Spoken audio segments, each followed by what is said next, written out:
Bonjour et bienvenue dans cette vidéo. Très ravi de vous retrouver à nouveau pour une nouvelle vidéo. Aujourd'hui, on va parler de se libérer, et bien tout simplement de la religion.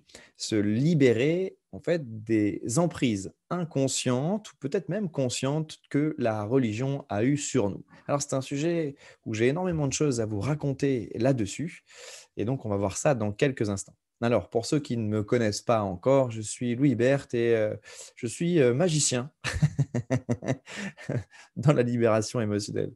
Magicien, pourquoi? Tout simplement parce qu'en fait, j'arrive à comprendre les causes profondes qui sont à l'origine de nos souffrances profondes et surtout magicien pour réussir à les enlever avec de la bienséance et de l'amour, bien évidemment. OK. Donc, pourquoi j'avais envie de vous faire cette vidéo? Tout simplement parce que dans tout mon parcours, que j'ai pu, observer pour simplement moi me libérer et libérer, des tiers aussi d'emprise énergétique, si on peut dire, eh bien, la religion est quand même intervenue de très, très nombreuses fois et je peux même vous dire que, heu les textes religieux qui ont été, remanipulés, réécrits et cetera, en fait, ont des conditionnements qui sont juste prodigieux. C'est prodigieux à quel point les conditionnements des textes religieux sont incroyablement, verrouillants, pour ne pas dire, autre chose. Alors, avant d'aller plus loin sur le sujet, je tiens à mettre le cadre, dans cette vidéo aussi pour vous dire que je n'ai aucun aspect négatif de la religion. J'en ai eu beaucoup, des aspects négatifs de la religion. J'ai même vraiment bien, pour être très clair et très franc, chié dessus quand, j'étais en rébellion avec, la religion parce que j'ai eu une éducation catholique pour ma part. J'ai fait de nombreuses choses, notamment me confesser, les professions de foi, les communions, hem, les neuvaines et cetera. J'ai eu beaucoup de choses, mais il y avait toujours un sentiment étrange derrière tout ça. Aujourd'hui, ça ne m'empêche pas, de temps en temps, d'aller à l'église, de poser un cierge, même d'assister à une messe, ça m'arrive aujourd'hui aussi. Mais je le fais d'une façon différente. C'est-à-dire que j'ai une certaine clairvoyance sur les choses et donc du coup, je ne me laisse plus atteindre par l'inconscient et c'est bien de là, que j'ai envie de vous causer aujourd'hui. C'est un petit peu des manipulations inconscientes qui existent derrière les textes de la religion et des pratiques religieuses. En tout cas, moi, je fais référence uniquement à ce que je connais, c'est la religion catholique. Je n'ai malheureusement pas étudié, d'autres religions et j'ai envie de dire religion catholique en France parce que j'ai eu aussi l'occasion de travailler avec, des énergies religieuses belges ou d'autres pays et ça ne donne pas du tout le même effet. Alors, n'y voyez en rien dans cette vidéo une attaque personnelle ou autre, ce n'est pas du tout le cas. Mon but dans cette vidéo, c'est vraiment, eh bien, de vous mettre de la conscience sur tout ce que j'ai pu voir qui, moi, en fait, m'empêchait de m'expanser et puis aussi de ce que j'ai pu observer chez les autres qui puissent bloquer. Alors, on va, commencer tout de suite avec, ce que j'ai envie de vous expliquer, c'est sur l'énergie de la Kundalini, l'énergie sexuelle. Dans, heu, toute religion, même j'ai envie de dire, il y a, des brides que, la religion, essaye de nous mettre en termes d'énergie sexuelle et pour moi, j'en fais un point central justement de cette kundalini, de cette énergie sexuelle parce qu'en fait, c'est le socle un petit peu, de notre liberté d'être. Quand on a une kundalini qui circule bien, une énergie sexuelle qui circule bien et qui n'est pas bloquée ou emprisonnée par X conditionnements, eh bien, j'ai envie de vous dire, on est quand même très épanoui en soi, on se sent quand même très libre en soi. Et justement, dans, on va dire, les tabous, sexuels, la religion a eu aussi, et bien, son rôle et dans nos, lignées familiales, même si vous, vous n'avez pas été atteint directement par la religion, vous avez de toute façon dans vos lignées des gens qui, ont justement vécu ou subi, et bien, la religion, d'une certaine façon. Et donc que vous soyez proche de la religion ou très éloigné, de toute façon, vous avez dans vos gènes des liens qui vous attachent à des conditionnements qui sont liés à vos ancêtres et qui sont liés à la religion. Ça, c'est une certitude puisque je l'ai vu plein de fois. Je l'ai vu plein de fois, chez des, patients, chez des clients qui justement où je sentais justement des limitations dans, leur capacité à pouvoir être eux de façon naturelle. Et quand je leur dis: «Mais vous avez eu une pratique religieuse vous êtes d'éducation catholique?» parce que bon, moi, la plupart du temps, c'est des catholiques que j'attire, c'est pas forcément des musulmans ou autres, mais voilà, c'est comme ça. Et bien, ces gens-là me disaient: «Oui, effectivement, j'ai une éducation catholique». Et ou alors: «Non, j'en ai pas reçu». Et je lui dis: «Vos parents non plus». Et bien, je sentais quand même dans l'énergie qu'ils étaient connectés à ces informations-là. Donc c'est pour ça, vous pouvez quand même vous sentir concerné, même si vous n'avez pas eu une éducation directement catholique. Ou parfois, quand je parle d'éducation catholique, on me dit: «Non, non, moi c'est j'ai rien eu», alors que pourtant vous avez quand même eu du catéchisme et cetera.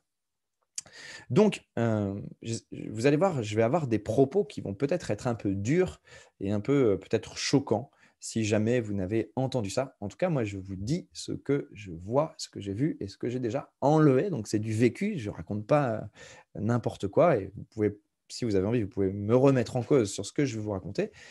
Mais en tout cas, c'est honnête, ce que je vous dis et en tout cas, le résultat des transformations, qui sont derrière, ces religions, une fois qu'on a nettoyé l'énergie qui peut être en lien à la religion, je peux vous dire qu'il y a des sacrés bons en avant qui se font quand l'énergie qui est connectée à la religion s'en va. Et voilà, ça c'est vraiment toutes les expériences que j'ai vu vraiment de nettes améliorations chez les gens quand justement il y avait un travail justement qui a été fait sur justement les informations religieuses qu'il peut y avoir en nous. Moi, j'en ai enlevé, pour pas dire, allez, franchement 15-20 énergies différentes qui ont été connectées à la religion. Je me dis: «Waouh, qu'est-ce qui bloque? Voilà, ça c'est la religion. Waouh, incroyable». Donc attention, ça a du bon aussi heu, d'être connecté à ces énergies-là, tout simplement parce que comme, je l'expliquais même avec les parents, en fait, on est content d'être lié à certaines choses de façon à pas avoir à s'émanciper soi-même. Et donc, étant donné que la religion à la base, c'était quand même un conditionnement qui a permis aux hommes, en fait, d'être maintenus dans une certaine discipline, heu, c'est quand même plus facile d'être maintenu par une discipline que de s'octroyer sa propre discipline et d'être son propre maître et son propre véhicule. Donc, bien évidemment, c'est en ça que je reconnais l'utilité, en fait, de ces textes, mais qui, arrivé à un certain moment, quand on est dans une évolution de conscience, n'est plus utile puisque, bah, vous avez besoin, de vous émanciper de tout pour vous définir selon votre véritable nature.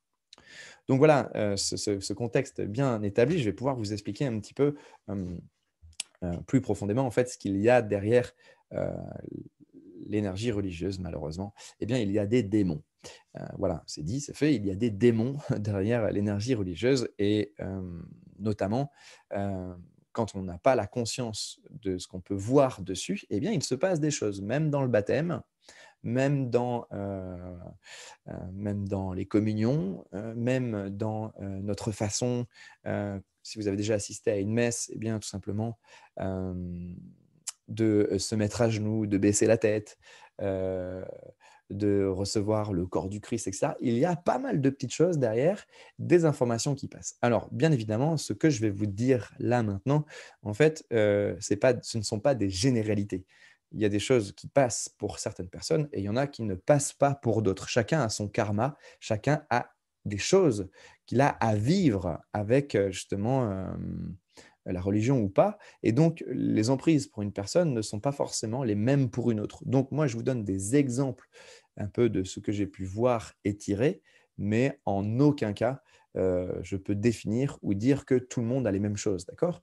Donc, n'allez pas faire une généralité ou n'ayez pas peur de ce que je vais vous dire. À partir du moment où les choses sont faites, c'est chaque chose qui ont été faites ont une cause juste et peu importe ce qui est fait, tout peut être défait de façon sincère et juste. Et moi, je trouve qu'il y a plein de choses qui sont bonnes aujourd'hui dans la religion, à tel point que demain, si j'ai des enfants, je baptiserai aussi mes enfants. Mais par contre, j'aurai une conscience différente, du baptême, qu'avant, puisque j'ai une certaine clairvoyance sur ce que moi-même j'ai pu dégager et donc en gros, je filtre. Je me suis même marié à l'église, donc voyez-vous, heu et d'ailleurs pour beaucoup, ça a été un choc pour beaucoup de gens le fait que je me sois marié à l'église, pour ceux qui m'entendaient justement à une certaine époque, en tout cas débecter un petit peu la religion parce que j'étais un peu en rébellion au moment où j'étais en train d'enlever tout ça. Donc j'ai vraiment toujours le même avis qu'avant, sur la religion, si ce n'est qu'aujourd'hui, en fait, je me sens serein et en conscience. C'est-à-dire qu'en fait, hem, on veut dire qu'un homme avisé ne se fait plus avoir. Donc c'est pour ça que je peux, vivre les bénéfices de la religion en laissant le négatif de côté. Donc, pour revenir à nos moutons, je vous parlais tout à l'heure de la Kundalini et de l'énergie sexuelle. Il est important que dans un premier temps, vous osiez reprendre votre pouvoir, envers vous-même justement sur, heu, votre propre sexualité et votre propre énergie sexuelle, et de façon à ce que, en aucun cas, la religion n'intervienne dans ce qui est bon, juste ou pas de faire, hein. Dans les blocages sexuels qu'on peut avoir, la religion, eh bien, met un certain veto sur ce qu'il y est bon de faire ou de ne pas faire, et on peut avoir une certaine culpabilité à vivre sa vie sans même avoir de relations sexuelles, hein. On peut avoir une certaine culpabilité à vivre sa vie parce que la religion a mis un veto sur l'énergie sexuelle, et quand la religion met un veto sur l'énergie sexuelle, alors c'est quoi un veto? Moi j'appelle ça une bride, j'appelle ça, ils ont une opinion en fait sur l'opinion sexuelle sur les sexualités. Ils ont une opinion dessus. D'ailleurs, ils ne pratiquent pas, mais ils ont quand même une opinion. Donc, moi, je trouve ça incroyable.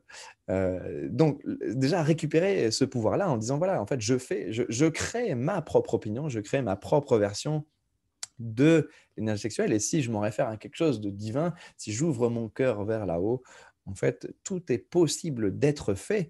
Même, on va dire, des scènes sexuelles qui peuvent paraître jugeantes ou négatives, peut-être même les fellations ou que sais-je, de scènes sexuelles, tout peut être fait à partir du moment où les choses sont faites dans le cœur. Et donc, il n'y a aucun jugement à avoir. Sauf que la religion, elle, ne donne pas le même avis sur la question, et donc ce serait comme un cadre un peu paternel que la religion a posé sur nous en nous disant ce qui est bon de faire ou de ne pas faire. Il suffit de voir un petit peu, quand on discute avec les grands-parents, il y a encore pas longtemps, quand, je souhaitais, la bonne année, avec, ma marraine, où on déconnait un petit peu justement sur la sexualité, et très clairement, il y a des choses qui la bloquent, et j'en mettrai ma main à couper, que ce sont effectivement sur l'éducation sexuelle aussi, que, entre guillemets, la religion a plus ou moins interdit, hein, bien sûr. Donc, on a des influences, et c'est ça qu'il faut savoir, c'est qu'on a des influences qui sont en nous, qui sont issues. Donc premièrement, déjà, eh bien, s'autoriser à être dans son énergie, et son énergie, son énergie est une énergie sexuelle, qu'on soit bien d'accord. Parce que la kundalini, le chi, peu importe comment on l'appelle, eh bien, c'est son énergie sexuelle. C'est ce qui nous donne bam, le feu, la joie de vivre. Et ça, si déjà il y a une bride sur votre énergie, bah, pour être dans la joie de vivre, c'est quand même assez compliqué. Donc, premièrement, récupérer sa joie de vivre, et donc récupérer son énergie sexuelle en vous-même, devenant le maître autoritaire de votre énergie sexuelle. C'est important. OK? Ça, c'est la première chose. Après, deuxième chose, ce sont tous les textes. Dans les textes, c'est juste incroyable. C'est prodigieux, hein. Franchement, quand je vous dis, c'est les oui, enfin, j'ai envie de dire, vous êtes à 1000 lieues d'imaginer l'intelligence des textes religieux, à quel point ils ont conditionné l'humain, et asservi l'humain à plein de choses. Heu, En tout cas, je ne sais pas comment les textes originaux devaient être entre le Premier Testament, le Second Testament, et puis, la traduction de l'hébreu, ou excusez-moi mon manque de culture, de l'hébreu en français ou de l'hébreu en latin et du latin en français, enfin bref. En tout cas, l'origine des textes, j'aurais bien aimé vraiment voir ce qu'ils disaient, parce que je pense pas que c'était vraiment le ramassis de merde qu'on peut voir aujourd'hui. Excusez-moi, mon langage un peu cru, mais le ramassis de merde qu'on peut voir aujourd'hui, parce que franchement, les textes aujourd'hui sont littéralement imbuvables, et il y a beaucoup d'énergie satanique derrière, et ça, je peux vous le garantir, comme dans la Genèse, d'Abel et Caïn, là où il faut sacrifier un mouton. Derrière, franchement, ce sont des rituels sataniques, hein, tout simplement. C'est des sacrifices. Je ne pense pas que le divin dise de sacrifier un animal. Je ne pense pas. En tout cas, je ne pense pas, non. Donc voilà, c'est peut-être un peu osé.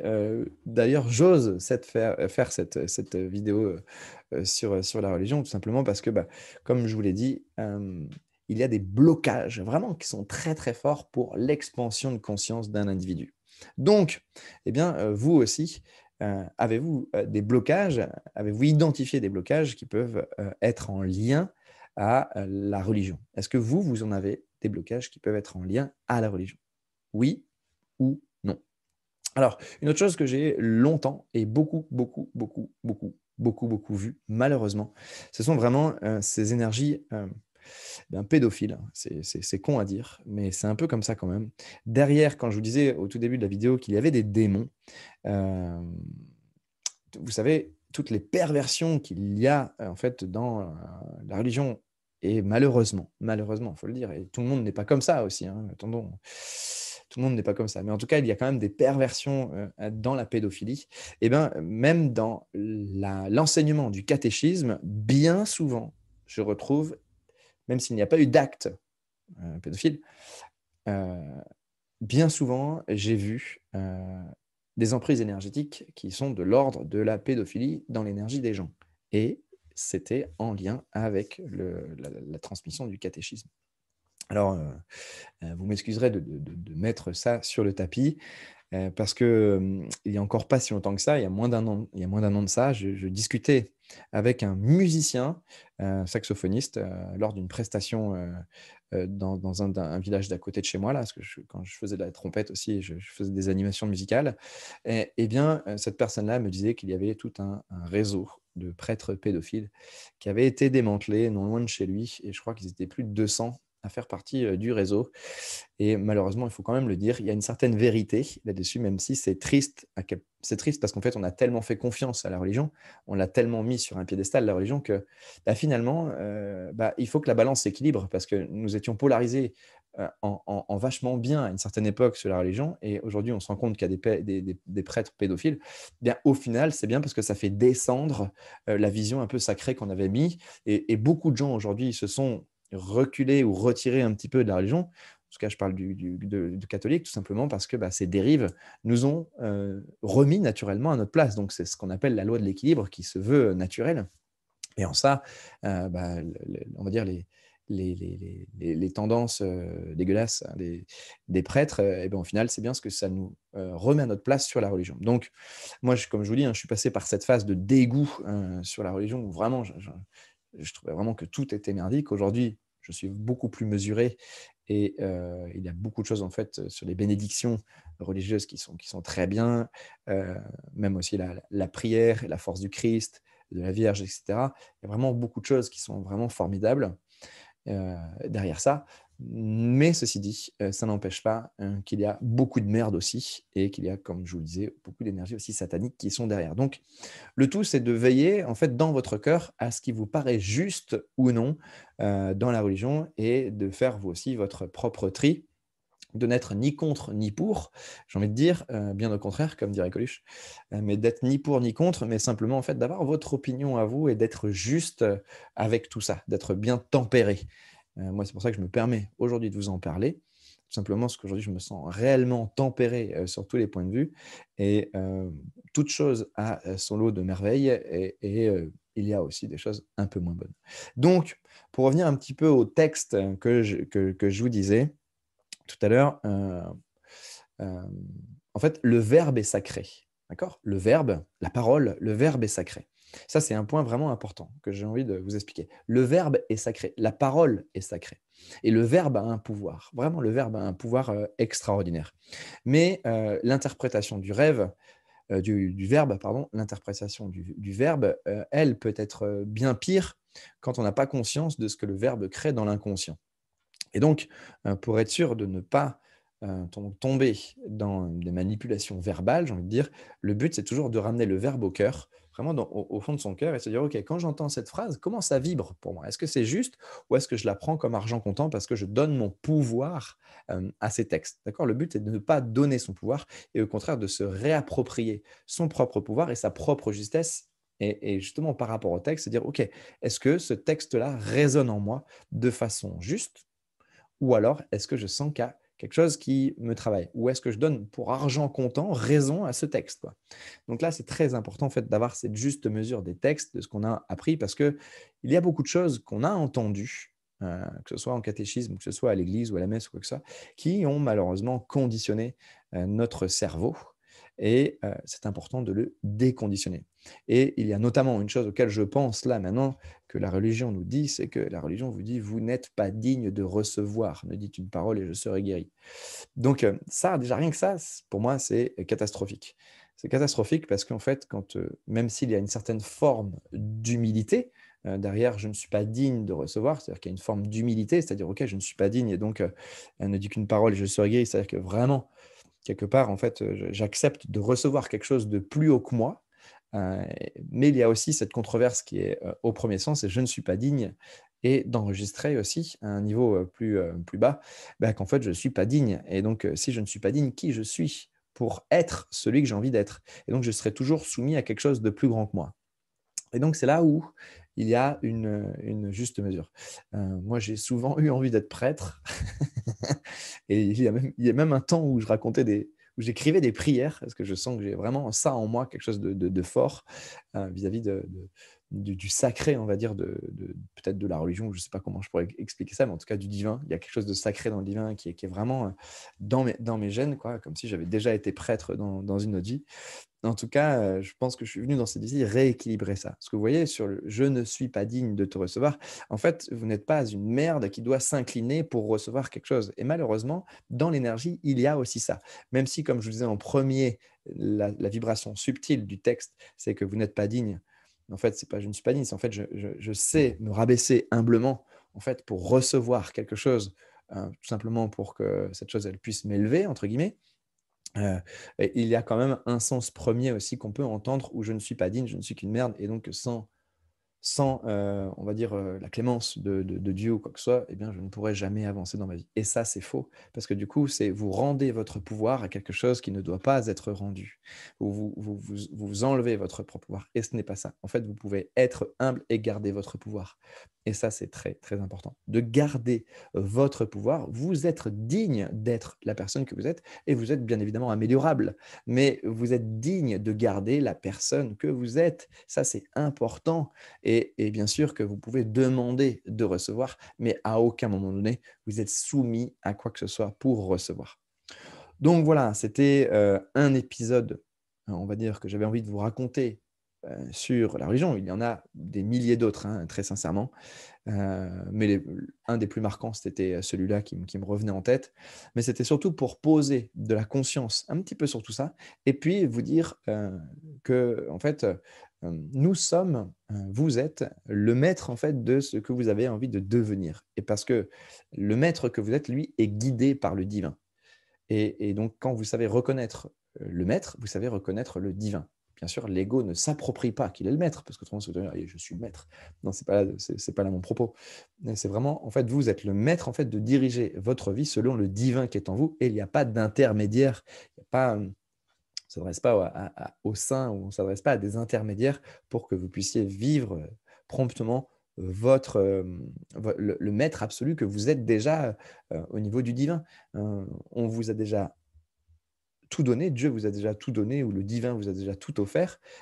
Qu'est-ce que vous, vous en faites? Et c'est vraiment là la vraie question. Qu'est-ce que vous, vous en faites aujourd'hui? Comment vous, aujourd'hui, vous recevez les choses et comment vous les redistribuez autour de vous?